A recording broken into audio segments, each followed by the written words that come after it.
Thomas, parlez-nous un petit peu de ce livre, une fierté. Oui, c'est un petit aboutissement.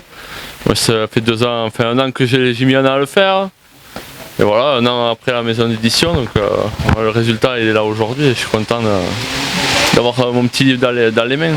Alors comme on disait avec Sébastien tout à l'heure en interview, c'est la mise en avant, on va dire, du burger, mais on le classifie souvent au burger, à la malbouffe, au système américain. Vous êtes en train de changer toute cette image en quelque sorte. C'est devenu un plat gastronomique maintenant, le burger. On peut s'amuser, mais à faire vraiment, ça devient vraiment un plat, quoi. C'est même plus de la malbouffe, ça devient un plat. Ouais. Les idées, elles arrivent comment? Des fois je dors, je me réveille la nuit, je me lève et j'ai rêvé d'un burger et il faut que je le fasse. C'est comme ça vient tout seul, tout le temps. Mon cerveau est tout le temps connecté burger, de toute façon, ça s'arrête jamais. Ouais. Très bien. Il y a eu des réticences comme ça sur le coup d'envoi, le lancement de ces burgers façon Aveyron par rapport aux gens du département, non? Non, pas spécialement, moi j'ai pas. Non. Peut-être il y a les anciennes générations qui mangent pas trop burger, mais après non, je vois pas trop de réticence, non. Des recettes dans la tête pour l'avenir? Les recettes, j'ai pas tout mis dans le livre, il y aura peut-être un tome 2, mais voilà. C'est l'avenir qui nous réserve. On verra ça avec le photographe plus tard. Justement, on va se tourner vers... Le burger dessert. Alors je t'en ferai un sucré exprès pour toi si tu veux. Alors justement, on est avec nous Jean-Louis, qui est bien connu au niveau de la presse et au niveau des photos. Tu l'as choisi justement pour mettre en évidence un petit peu tous tes plats. Qu'est-ce qu'il a ressenti Jean-Louis en prenant ces photos?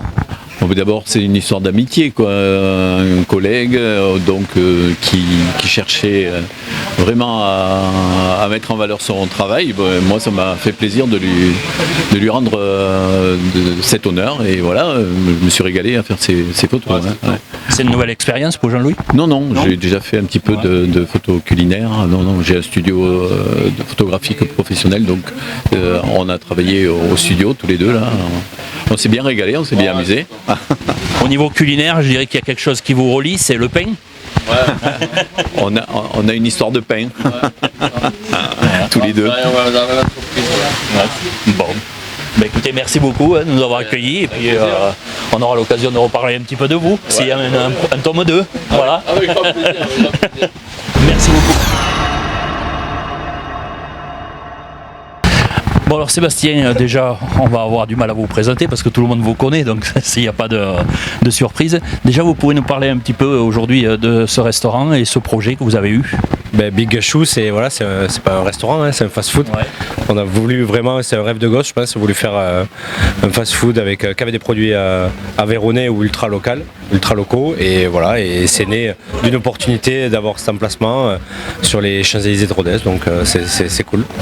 Alors le burger, dans la tête des gens, c'est américain, c'est souvent lié à la malbouffe, et on voit que vous quand même, vous êtes arrivé sur ce territoire aveyronnais pour redonner une nouvelle image au burger, mais on va dire au burger locaux, quoi, avec des produits locaux. Ouais, c'est ça, c'est des produits, il faut vraiment, c'est quelque chose de facile à faire, le burger.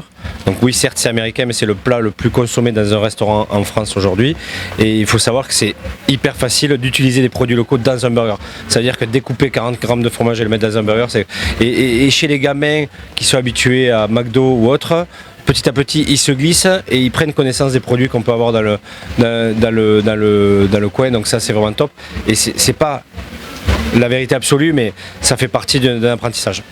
Alors vous êtes papa, je suppose que amener son enfant dans un fast-food, c'est forcément plutôt consonance aveyronnaise, pas américaine. Ouais, c'est ça, même si je veux pas être faux non plus, j'ai déjà été au McDo, au Burger King ou autre, mais et d'ailleurs ils adorent là-haut, parce qu'ils adorent y aller, parce que voilà, ils sont dans des conditions où ils savent recevoir les enfants, et bien sûr petit à petit on les fait glisser avec de la frite maison, avec du bon fromage, avec du bon steak, et voilà, ils aiment la viande saignante, ils aiment les bonnes choses, quoi, la bonne chair, quoi. On va parler un petit peu en rétro, un petit peu votre Coupe de France. Qu'est-ce que ça vous a apporté un petit peu cette expérience? De la mise en avant, et puis de l'expérience et des rencontres, parce que voilà, cette année j'étais jury à la finale.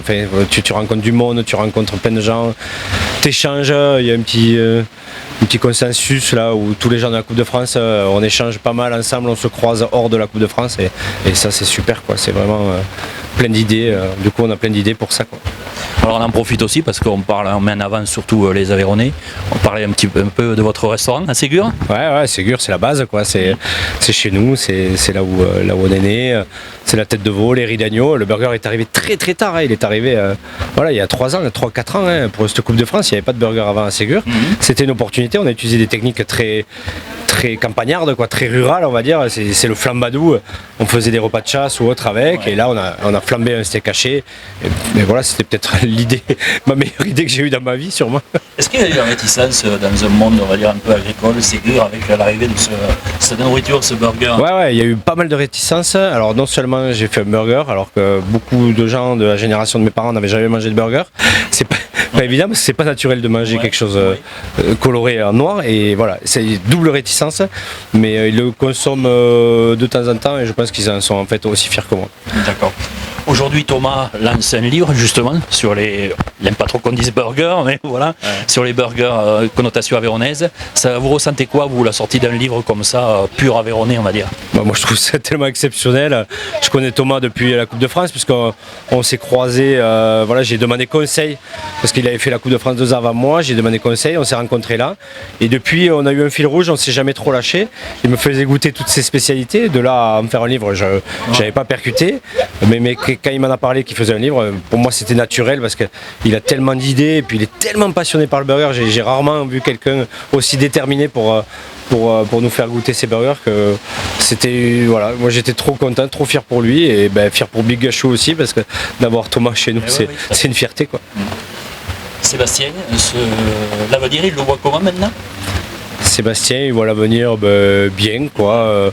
Travailler en équipe avec des équipes sympas, faire de la qualité. Voilà, dans un moment où c'est pas facile pour tout le monde, pour notre métier est en souffrance un petit peu, le coût des matières et tout ça, voilà, c'est de garder le sourire et de dire à tout le monde il faut que chacun tire son épingle du jeu et nous on y arrive parce que j'ai une bonne équipe, que ce soit ici ou à Ségur, parce qu'on travaille avec des locaux et on travaille de plus en plus avec les locaux, plus on avance, et ça nous rassure.